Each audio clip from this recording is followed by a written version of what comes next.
had the realization that meditation alone was not enough to transform egoic patterns of limitation or the emotions that make the limitations of the ego feel real and true. Thus, he began to develop the work that he now calls Awakening Greatness. His work, I might add, is directed by a remarkably precise intuition. I can vouch for that. And Rick works with individuals and in groups, and he trains those interested in doing the awakening greatness work for themselves and for others. And one other quote, noted author and teacher Louise Hay has said of her experience with Rick, this is a direct quote, I found his work, the work we did, to be extremely helpful. You have a wonderful gift to offer the world. Not a bad endorsement from Louise Hay. So what do you say we get going? We're going to dive into your work. Can I ask you my first question? Please. Okay, so here we go. So in reading your book, it's evident that the Awakening Greatness work that you've developed form the foundation for what you've written in Drops of Wisdom. So what I would love it if you could please share with everyone a bit about how your initial work came into being, so we understand a little bit about Awakening Greatness and we start out on the same page. I would love to do that. So meditation has been a very important part of my life. I've meditated for about 50 years. I had spent 20 years teaching meditation in various capacities, totally excited and devoted to it, following the principle that all one had to do was to transcend, experience the divine nature of being, the higher self, the God self. All one had to do was experience that for everything in one's life to be transformed. And I fervently believed that. And yet, 20 years later, it was at one time called a 5 to 8 year plan, which it wasn't. 20 years later, I find myself in a predicament. I have a lot of physical issues, candida, food allergies, etc. I find myself incapable of entering into the emotional intimacy that I've been dreaming of. And moreover, I don't have a personal relationship with God or Source. And these were very upsetting to me, because if it really was true that one just had to transcend and everything would take care of itself, then how could these be there 20 years later? And I had spent 9 months in Switzerland doing advanced work. And I think it was very significant when I left Switzerland. Maharishi said goodbye to the group of people that were leaving, and he said, remember that you're enlightened. I didn't know what that meant at the time. I have a much better idea of what that means now. And what I think it means is that we have a soul, an essence, a higher self that transcends the ego completely, that is the best of us as God creates us. And that's always there. It's always there, but it can be overridden and overshadowed by the unhealing, by the distortions in the ego mind. And when those distortions are active, they steal the steering wheel from God. They start steering our lives based on their limiting beliefs about themselves and the world. So here were these feelings, limiting beliefs that I held about myself that it became clear to me were in the way of that intimate relationship that I dreamed of, that experience of the divine within myself. Those elements needed more than transcendence. And so I started to develop an ability to address these issues. Around that time, I was using muscle testing. I don't know if you've ever seen it, but someone pushes on your arm to find out what you can or can't eat. And I was using that because of my digestive issues at the times to find out what could I have for lunch. Well, one day my wife at the time was not around, and I said, there must be some way that I can muscle test myself. And then a remarkable thing happened. My neck went spontaneously up and down. Wow. Okay, how interesting. And what happened was that I got given probably one of the greatest gifts of my life. In that one moment, I got given the ability to ask a question of guidance and get an answer. I could get a yes or a no.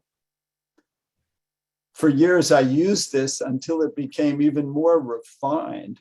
And I found that guidance was dropping in words or images when I worked with people that were exactly what needed to be said.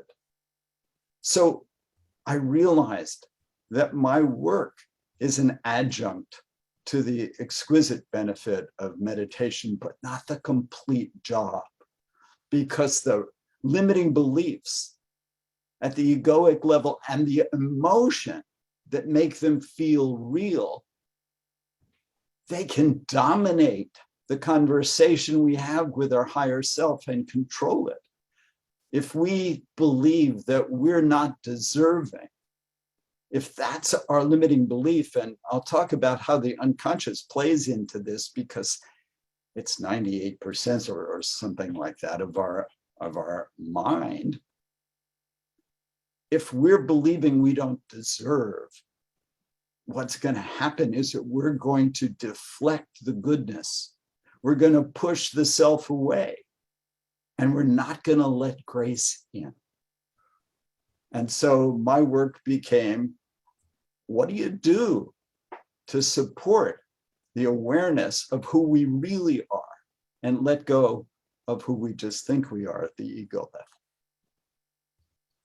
Okay, and that's what is contained in this exquisite book. And I have a question. I definitely want to go more deeply into everything that you just said. Awesome. One of the things you said, letting the ego steal the steering wheel from God. Right. That is a meme, brother. We got to get that with that picture of the steering wheel. But and also just our limiting beliefs keeping us from living the truth and knowing God. And that's another thing I love about the book, is that it shows that being awake is not exclusive, that being awake is for everyone. And that's what's so precious about this book. But I just have one kind of an aside, and then we'll go back. So you've been doing this work for 30 years. I know, because I've known you that long. And I remember I first interviewed you maybe 15 years ago. Exactly. Yeah. And I was astounded at the profundity of your work back then. Why did you wait until now to write this book? Oh, what a great question. Let's see. I have to go back a little ways. I started to collect these beautiful quotes, these exquisite quotes, which I just ended up falling in love with when I was doing my PhD dissertation, 1979, 1980. And I started collecting these quotes. And as I collected them more and more, I realized how in love with them I am. These quotes they're like, gosh, how to put it? They're like the universe in a grain of sand. They're this exquisite combination of knowledge and experience to create wisdom. And so these quotes are like, it's sort of hard to speak of them because they're so powerful in my heart. How did they manage to put so much content into so few words? Mm-hmm. They're astonishing. So I started to collect these. And I found that in my sessions that I could go when someone had an issue and I could look up one of those quotes. And if I found the right quote, it would be just the key to fit into the lock of where the ego was stuck at that moment. And it would open up. And so I just fell in love with their power and their richness. And I wanted to engage with them. And I tried to write this book many times. I even hired someone 10 years ago to try and help me do it. But the quality of the voice that was coming through me was flat. It was informational. And it wasn't until I could feel something in my voice that transcended my personality, that felt like spirit coming through, that I felt this is probably the time. And so instead of needing to hire someone, I found that I was just typing away like a madman and loving it. I hated trying to write it before. It was so boring. It wasn't boring. It was so exciting when spirit spoke through, and there were these beautiful words that came through, or when I was doing a session and these words would come through and I would go, oh my God, let me write that down. And you'll see in the book that there are places where the quote is from Rick Moss. Well, it's not really from this Rick Moss. It's through Rick Moss at that point. You know, I just have to jump in here and say what was interesting for me is that when I read the book, I didn't just read it. I felt like it was an experience. I felt like my body, my cells would come alive. And I mean, I don't know if you like this word, but I felt like it was channeled, like there was a higher consciousness speaking through you. It's like, okay, I think I'll choose him for this knowledge to come through. And again, the richness of the book is for everyday people to grasp the truth that awakening is our birthright. It's there for the taking, just with a little guidance. And that's what the book gives us. You know, it says, don't be a victim, be a creator.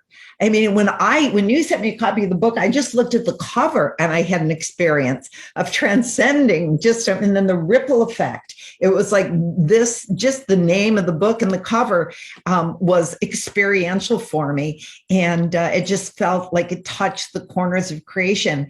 So here's another question. So the book is very rich for those of us who are spiritually oriented, but you also draw on your experience in coaching and counseling people in the psychological realm, in the emotional arena. So do you categorize this book as a spiritual book?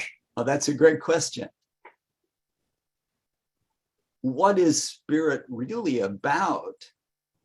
It's really about the experience of entering into wholeness. That's what spirituality is going beyond the limitations of the ego into the wholeness. So what helps us go into the wholeness is examining issues at a psychological level, and especially issues at the emotional level. I mentioned this before, but let me mention it again. There is something that will happen to us, let's say in childhood. There's a thought we have, I'm not good enough. It depends on how much emotion is in that limiting belief. The emotion gives the limiting belief its power.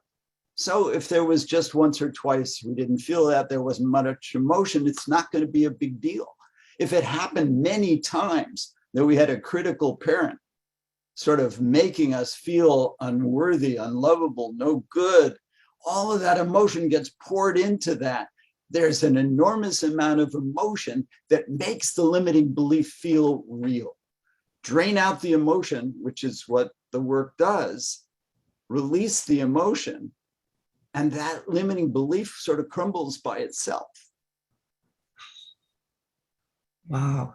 Okay, that is so powerful. You drain out the emotion. And I know that you help people do that in your work. And I have to say, it's so crazy that just a quote can cause a shift. Yes. In your right. And that's what, because I feel that this book is such a great resource for anyone who is a coach, who is a therapist, but also for transformational teachers like myself, ministers. I'm always looking for quotes that will, hit the mark, that somebody will hear that quote and it is a drop of wisdom. And what you did is you curated for us all of the most salient spiritual quotes, psychological quotes, emotional quotes, all in one place. And each really is a drop of wisdom.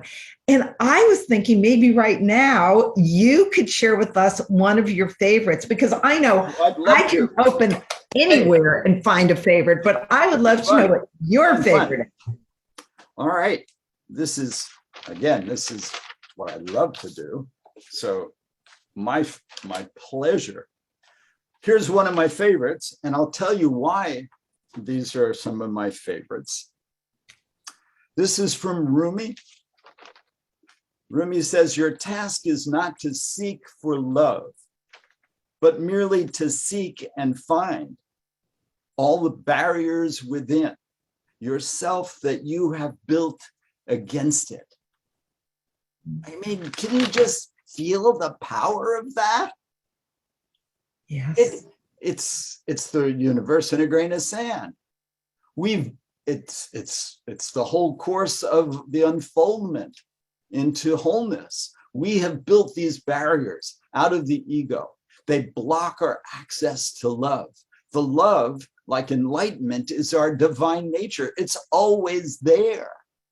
It's just about bringing the barriers down, undoing the fear, and finding out what great love is, as opposed to the ego's version of love, which isn't love at all, which is really just a form of like. If that. A form of like, I have to tell you one of my favorite quotes.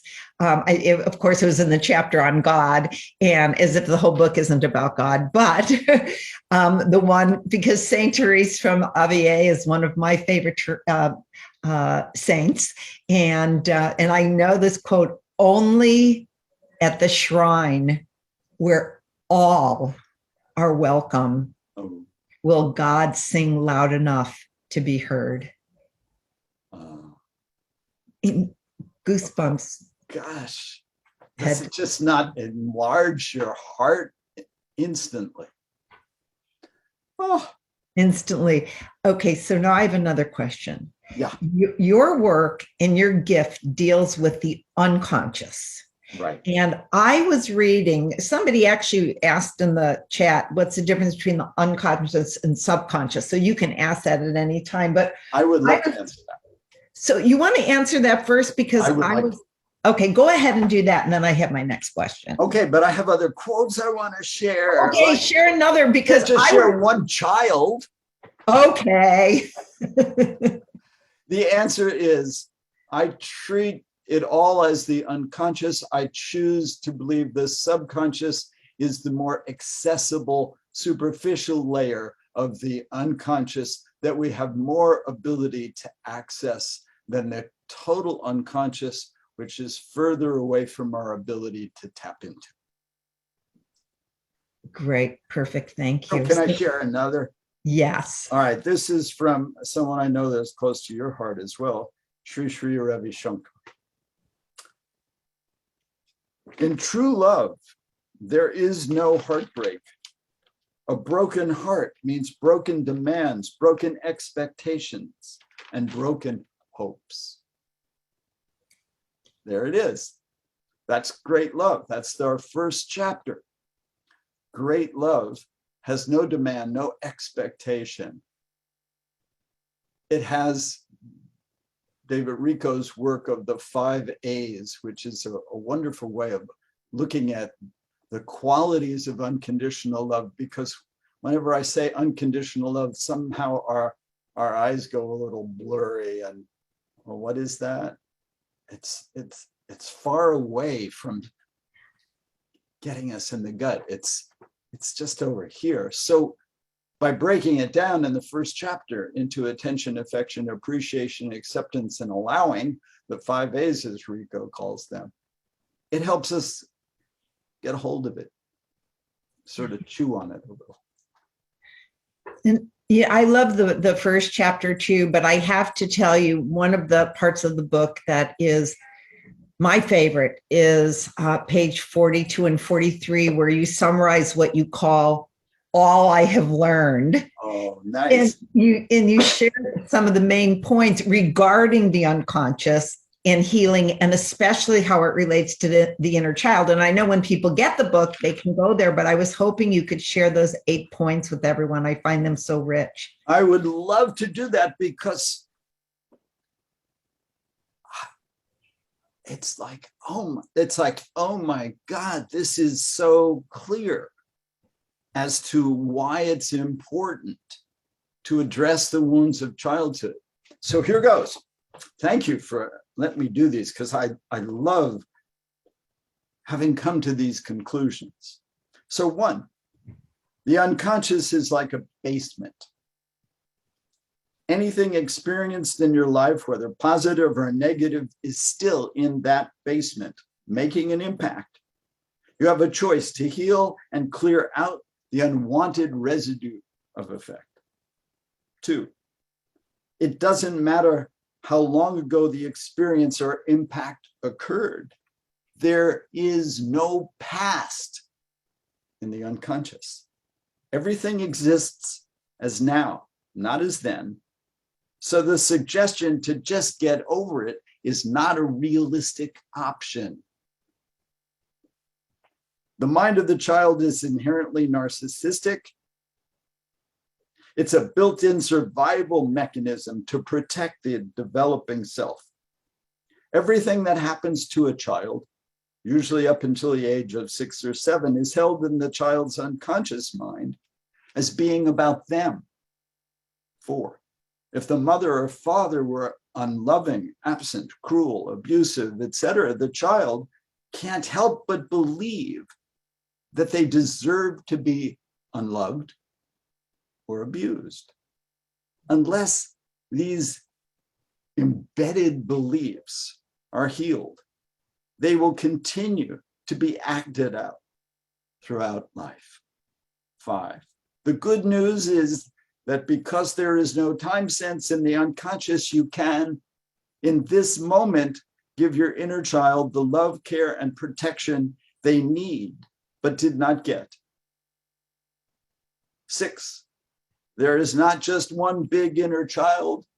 The so-called inner child is, in fact, a significant number of individual emotion-filled memories that are available for interaction and healing in this present moment. The number and intensity of the inner child's memories will be in direct proportion to how long the painful and traumatic events continued in childhood. For simplicity's sake, we call each of these memory moments collectively the inner child. And the last one, number 8, the cumulative effect of these experiences has an ongoing and profound influence on how we function as adults. Just as Wordsworth so poetically writes in the first of the next group of quotes, the child is the father of man. And I would just add one more point that is so important. So everything in the unconscious is now. There is no past. Whatever happened to you is playing in your subconscious. It's not, I wasn't worthy of love. It's, I am not worthy of love, even though it happened to the 4-year-old. That's the bummer side of it. The upside is that if there is no past, we can give that child what she or he needs in this moment. the unconditional love, which is the God energy that does the work of transformation. Yay! Total yay. David Johnson wrote in the comments, it's never too late to have an amazing childhood. Thank you, David. That's a great quote. And also, you said healing. One of the points was about healing at the present moment. And I was thinking that this might be a great time to have a direct experience of getting in touch with what you call the great love and use that experience to bring healing to the hurt child within. Oh, I'd love to. So, can I ask you a question first? Yeah. Okay, great. One other question. If you say in one of these points that the great love is so abundant, why is it that we don't all experience great love?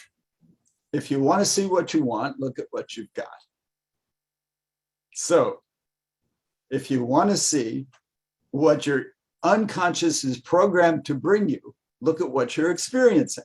So that person who wasn't loved by their parents and thinks I'm unworthy of love has to defend themselves from what they're unworthy of. They can't let it in, they can't give it out. And until we love ourselves, we can't really let someone love us, because we feel as soon as they discover who we are, they're going to abandon us. It is very sad. All right. Well, now, with that having been said, we're ready for an experience. Okay. This is going to be fun. Let's look at our time. Give me an idea. You want to go about 10 minutes on this, right? Yeah, I'd say 10 minutes. 10 minutes is good. I'm going to start with a little opening prayer. I'm going to use the word God, but what I mean by that is source of love. If you don't work well with that word, please substitute anything you would like for it. Here goes. All healing we do in the name of God's love. We give thanks for this opportunity to release the binding influence of the past. We call on God and invite the presence of all that is healing and nurturing and transformative and pure goodness to facilitate this healing for all listening and all who will listen in the future, and through them, the world. So be it. And now a little relaxation process. Imagine, friends, that you're standing under a waterfall of light. It's amethyst purple light. Invite it to enter your head, invite it to enter your brain, and start to reduce the pathways of fear and judgment and shame, and open the door to new pathways of light and love and goodness and peace. Let it flow through your neck and throat, shoulders, arms, and hands. Chest and heart center. Digestive area. Power center around the navel, all the internal organs bringing healing, well-being, and the light that is the presence of the divine itself. Through the sexual area, through the legs and out the feet. All right, so I'm asking guidance, what do you want us to work with? And the answer is we want to work with the unconscious belief that there is something wrong with me. That's really interesting. Because I think as long as we have an ego, and I think we have an ego for as long as we're on the planet, the ego is going to hold on to this thought that there's something wrong with me. because it feels separate and limited. It's not our job to clean out all of the stuff that's in the unconscious, not our job to clean out all of the ego's limitations. It's essential that we clear out enough so we can shift our identity from me and mine and the ego and our limiting beliefs and our desperate need to protect and accumulate at the egoic level to our true identity of expansion and peace and light and love, our higher self. So this idea that there's something wrong in me, when I ask, does every one of us who's listening have this either in their conscious or subconscious or unconscious, I get a yes. So don't worry if you think you don't have it. It's just buried. And we're going to receive the guidance that allows us to work with this. So right away, I'm taken to a child. She or he is about 4, 5, somewhere in there. And something has happened to that child, and most of us won't remember, but something, some correction, some punishment, some abuse lives in that child and makes her or him feel that there's something wrong with her or him. And that wrongness still lives in our unconscious. And it makes us afraid of being seen and being loved. Because if we're seen and loved and we're wrong or bad, we're going to be abandoned, it thinks. And so it gets hidden by the child mind until it's time to bring it forth so it can be healed by love and presence, both God energies. The God energy is what heals. So imagine that there is yourself as a child, 4 or 5, maybe sitting on a bed in a room by her or himself. And you are not that child. You're looking in through the door or the window at the child. Nice. Yes. Find what we call your best self, that part of you that can observe that child with compassion, with kindness, with a desire to protect, a desire to love. If you can't find it immediately for the child, it's because your consciousness is still caught up in the child. Not unusual, but this might help. Find someone or something that you really care about. A dog, a person, a child, a tree, a flower. It doesn't matter. Find your care for that which you're loving in this moment. Do you want it safe? Would you protect it?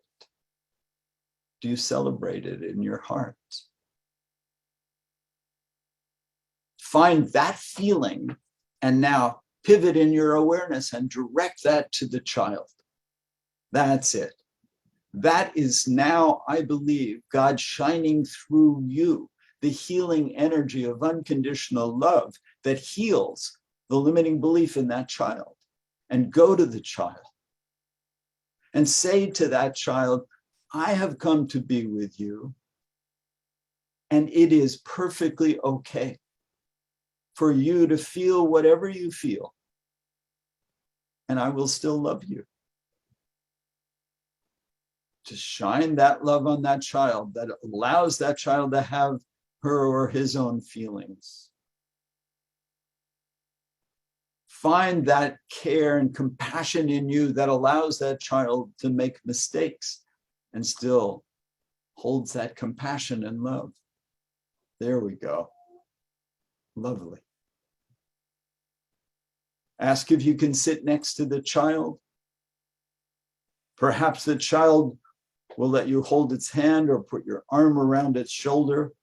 If so, do so. If not, congratulate the child for the strength to be honest and tell the child you have the right to feel and do whatever you need to do, to say no to me and still be loved.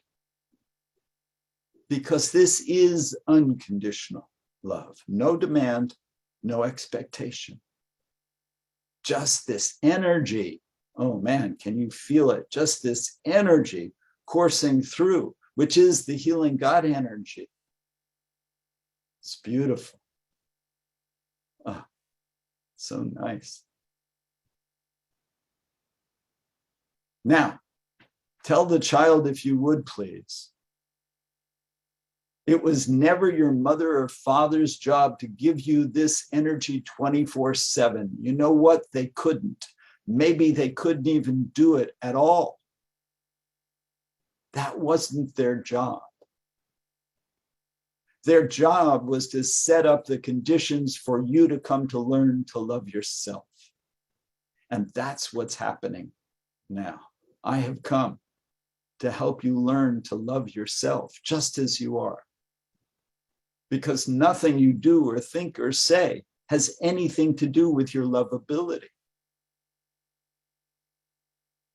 That's it. And tell that child, I am going to be here with you, to love you, to look out for you, because I am you grown up. I'm not going anywhere. And imagine spending an hour with that child, just giving that child your full attention and unconditional love. I would imagine the child likes it. If the child doesn't, no problem. It just means that more time will be needed to make the connection between you and this hurt part. It's totally allowed to feel exactly as it feels. But you may find, after you imagine time going by, because there's no time sense in the unconscious, when you imagine a day going by, there's no difference between real and imagined. A day is experienced by this part of your mind, and it changes. The love for 24 hours has already started to change this energy. Now imagine a week of loving that child.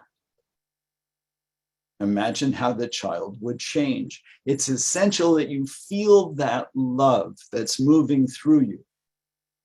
It has to be felt. It can't be in your head. The mental aspect of love is not sufficient to make the transformation. It has to be at the feeling level, at the level of the heart. If you can, imagine a week of loving that child nonstop, protecting that child, not letting anyone hurt that child. And when I think of that now, I start to get this smile in my heart, this smile on my face, as I can feel some of your children transforming just in this little bit of time with this unconditional love and safety and protection that they've been wanting all their lives. Now, if we had more time, we would grow that child all the way up to adulthood.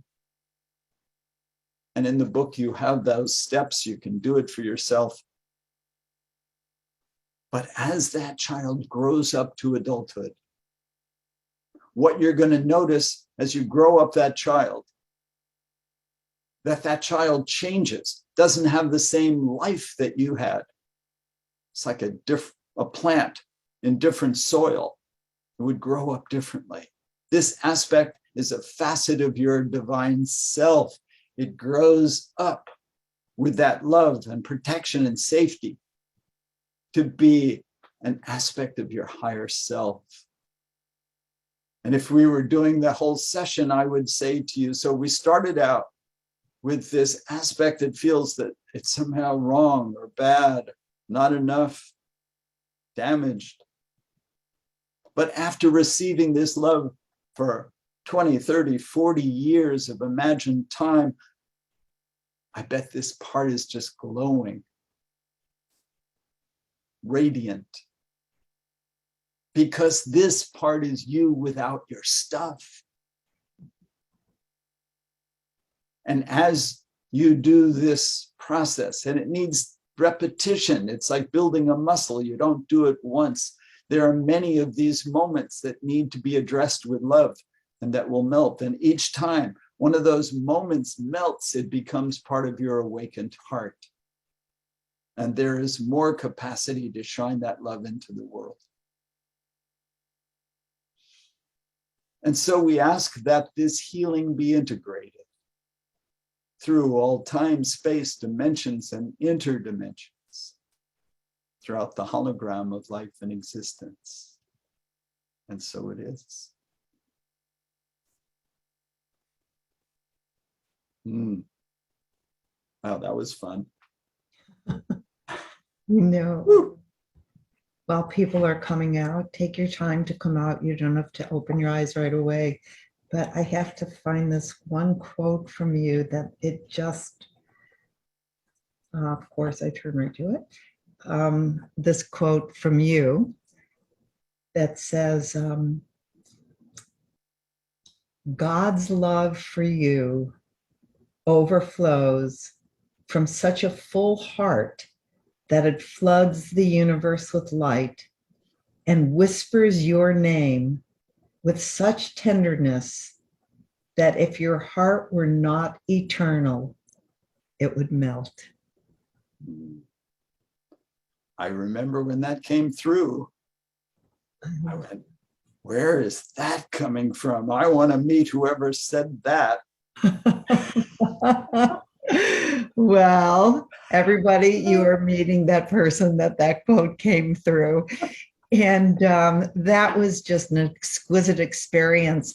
And I'd like to open up the lines to Q&A, but before I do, I just want to say to everyone, I invite all of you to experience this truly, truly, as you can tell, life-shifting book. You could purchase it on Amazon by clicking on the link that will be put in the chat right now.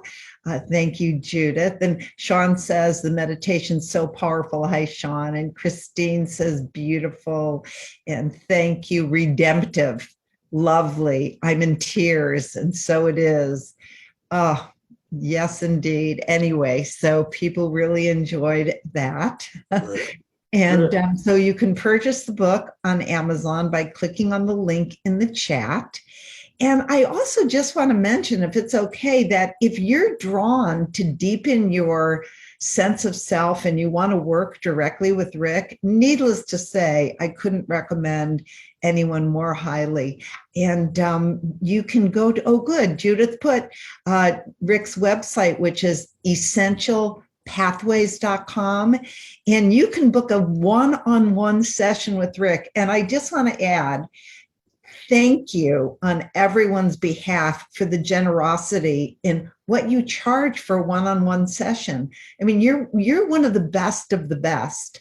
And I say that with all sincerity. And what you charge people is, it's like, a tenth of what some people charge. I mean, it's just so generous of you. And I remember when I first looked at you, I said, is that really right? I remember, because it's so exceptionally generous. So if people are wanting to work with Rick, essentialpathways.com. And if you'd like to go ahead and get the book, you can see that the link is there. But also you can go to Essential Pathways and the first thing that pops up is the book. So you can. I love working with people and I love making the work available. So yes, I want to make sure that those people who really are drawn to the work can get the work. And people are saying Rick is very generous.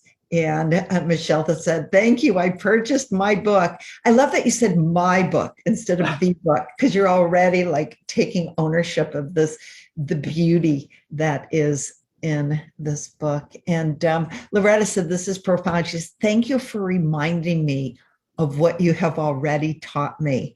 We all need to be reminded again and again and again. Marie says, I just bought two. There you Yay! go. One for yourself and one to give as a gift. Let me just say, I see one of the questions. No, the book has to be bought at the moment on Amazon. Yeah, for now. For now. And, you know, we love to support independent bookstores, but it's just a little complex these days. I know, being an author myself. But David says, I'm buying two as well. I know someone you can give one to, David. Anyway, so questions. If anybody has questions, there's a question from Carol Linden. Can you give us an example of how you drain an emotional charge from a memory? How do you drain an emotional charge from a memory and reframe it so it's powerful and no longer a limiting belief? Wow, great question. I would love to. I think the best way to do that, Carol, is to do a mini process. And I love this process. It's very different from the inner child process. But it's so powerful. The visualizations and the work are so strong. So here's how it would be done if there's a very strong emotion, let's say despair, anger, resentment. I would ask you to imagine that you're standing in a vat of that emotion and that it has a color.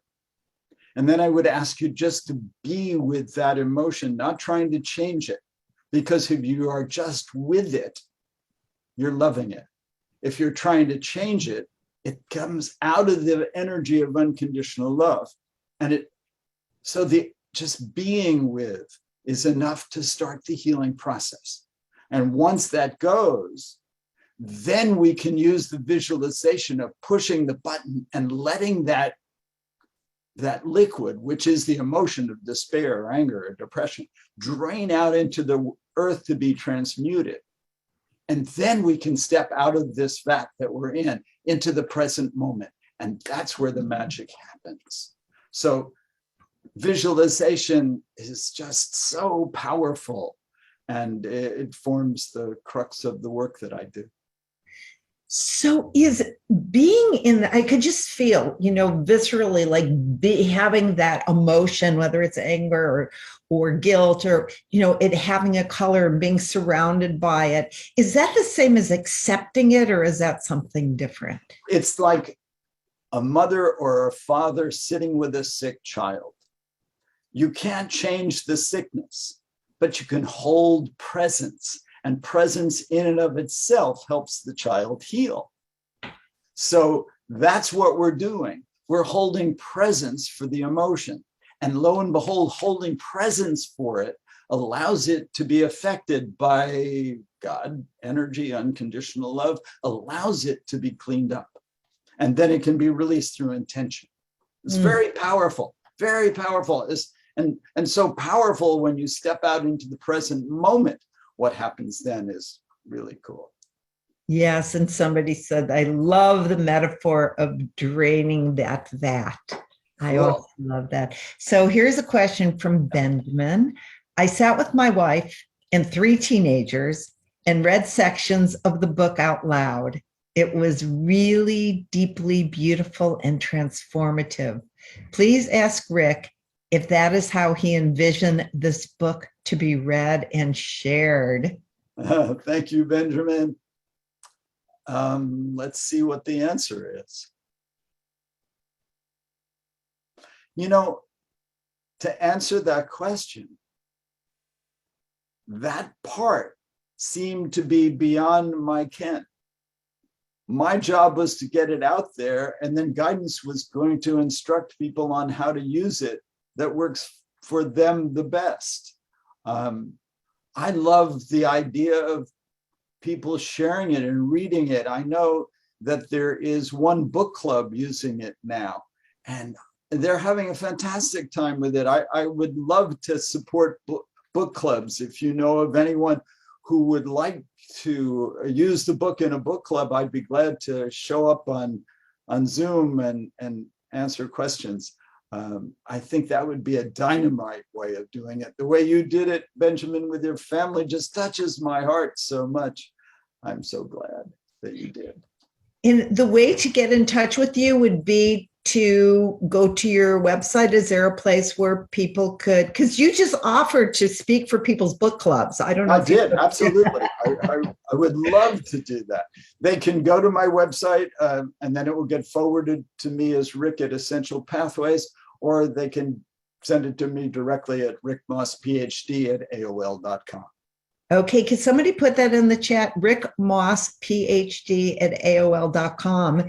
If you would like Rick to be a speaker. I'm thinking, because I have a lot of groups. I'm thinking, okay, you offered. I love to speak. I'm just so excited at the possibility that just wind me up and point me in the right direction. Well, a lot of people are going to take you up on this. I hope and Gina, hi Gina, darling. Can you work with visualization, help with what I'm perceiving as enormous grief? Oh boy, I'd love to. All right, Gina. I'm checking with your higher self if you'll let me have a permission to read you. I can't read anyone that doesn't give me permission at the higher self level, and I get a yes. So my first question, when I look at what's going on for you, is it all yours? And the answer I get is no, you're carrying other people's grief and thinking that it's yours. So imagine, Gina, that you're wrapped in this shroud of other people's grief. Probably you're an empath and you've probably been doing this all your life. So all these wraps of other people's grief all wrapped around you. Ask your angels and guides now to start unwrapping you. Unwrapping this grief. You don't have to carry it. It doesn't help anyone. They have to process their own emotions in order to learn and grow. You have to let them learn and grow as they learn and grow, rather than trying to learn and grow for them. Let it go, let it go, let it go. It's coming off. 10, 20, 30, 40, 50, more coming off, more, let it go. You have a right to be happy. You don't have to immerse yourself in suffering just because other people around you are. It's like everyone lost in the woods. Not everyone has to stay there. Someone has to find the way out so they can come back and show them the way out of the woods. You get to do that. Bless your heart. Hope that helped. Amen. Wow. You sure read that girl right. She is an empath and she does care so much about others. You might need to learn to, you might want to do a session on how not to take on other people's energy. And by the way, another thing I just want to point out about the book is that there are a lot of exercises in the book. That's it. So it's not just that you read it and there's beautiful quotes, but I mean, deep knowledge, but then exercises to integrate the knowledge. It's a workbook. It really is. Yeah, actually, somebody said that. They say I use the book more as a workbook, taking one chapter at a time. There are questions posed in each chapter that we sit with and let them unravel. Take it slowly. For me, mornings are the best. So I'm going to actually have to take a sip of water. Oh, good idea. Me too. Okay. Gosh, this is so much fun. Thank you, Deborah. Thank you, everyone. So I know our time, I thought our time was going to be up at 7, so I was kind of rushing things, but Judith says that we can go a little bit longer. Cool. And there's one more reading from your book that you promised me that you would share called An Integration. What was that one? Page 62. Oh, page 62. Cool. Oh, I'd love to. So part of my book is exposition, me writing, needing to share information because we have to understand a framework in order to allow ourselves to be liberated. But then there are times that sort of the poet soul in me gets to to do its thing. And that's more in what I call the integrations. And this is one of the integrations. Which page did you say it was on, sweetie? 67? No. 62. 62. Ah, got it. So I'd love to read this one. This is sort of the poetry that moves through me. And when it does move like this, it's just a thrill. So here goes. Bring unto the dark, remote regions of your anger and hate the white light of forgiveness and love, for nothing can resist the light of God. Darkness melts in the light, for darkness secretly yearns for the light, yearns to be free. Give over your hurts and pains, let them go. Do you really wish to carry them any further than you need? Do not hold others as the source of your pain. This focus of your rage is not what harms you. It is you who have drawn them. It is you who have created them. It is you who can let them go. The anger only dims your light. I forgive you because you have done nothing. I forgive you because I am the creator. I forgive you because you are simply my teacher. In the light of forgiveness, darkness slips into nothingness, and only peace remains.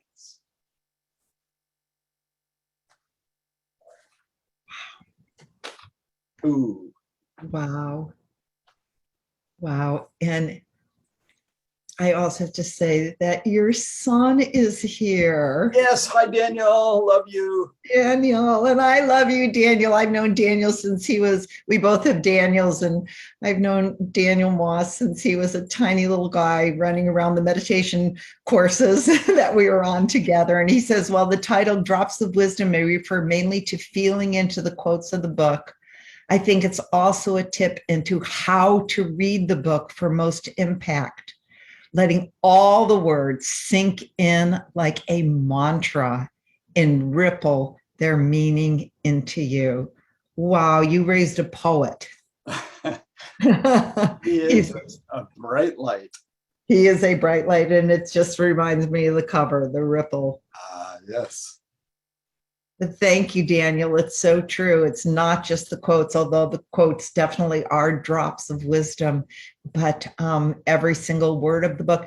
That's why I said at the beginning, when I was first able to read the book, I would just get chills, like from head to toe, thinking, this is not reading a book. This is having a embodied experience. And that is really what happened for me and continues to happen for me. The other thing I love about this book, doesn't everybody love those books where you can open it to any page?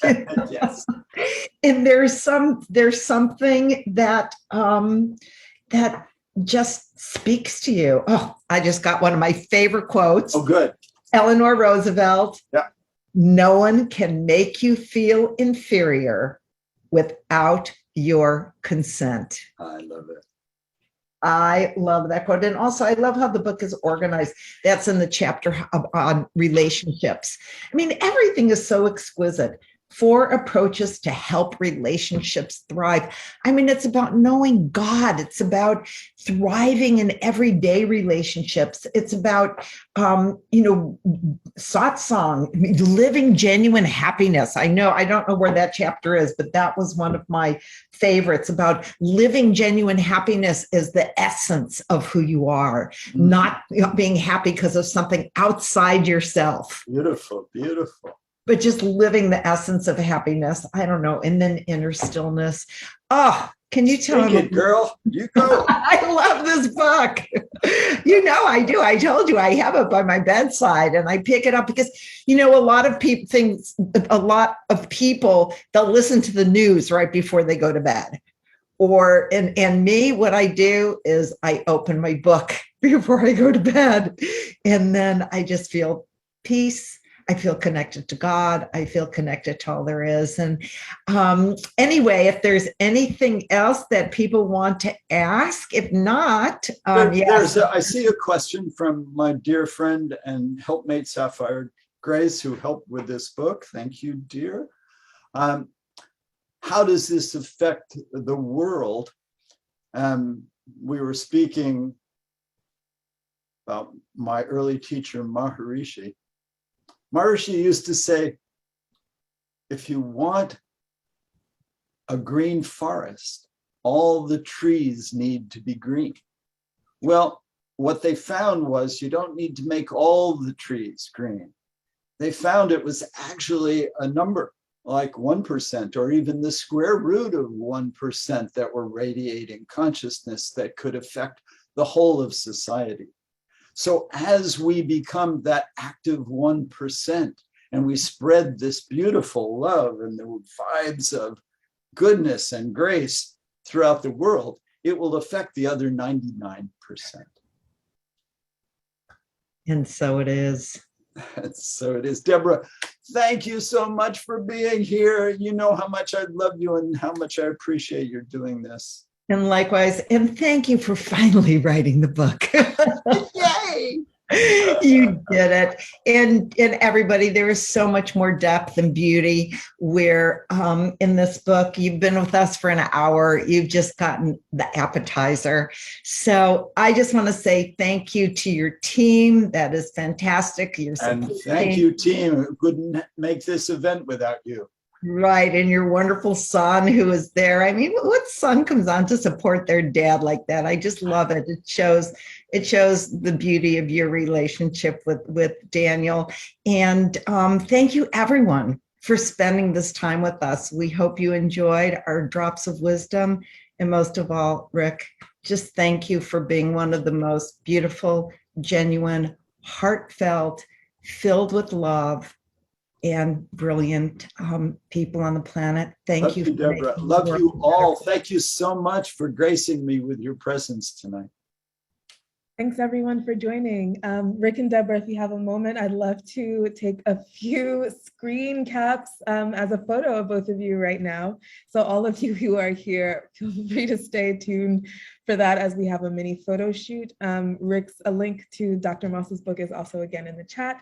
And I will give you the screenshot warning. So let's do the first one in 3, 2, 1. And another 3, 2, 1. Great. I'm going to cheat and do my own. Wait a minute. Actually, tip your screen down a little bit so that we're even. And then when we're screenshot, with Judith, can you do one? Again, absolutely. And I'll, of course, send these to both of you. 1, 2, 3. And I've taken a bunch. So that's great. Perfect. Oh, thank you. You're welcome. And as I mentioned in the chat, for those who are still here, a recording will be made available to you. So stay tuned if you'd like to revisit any moments or linger along any of these quotes. Thank you again for everyone. And Deborah, I love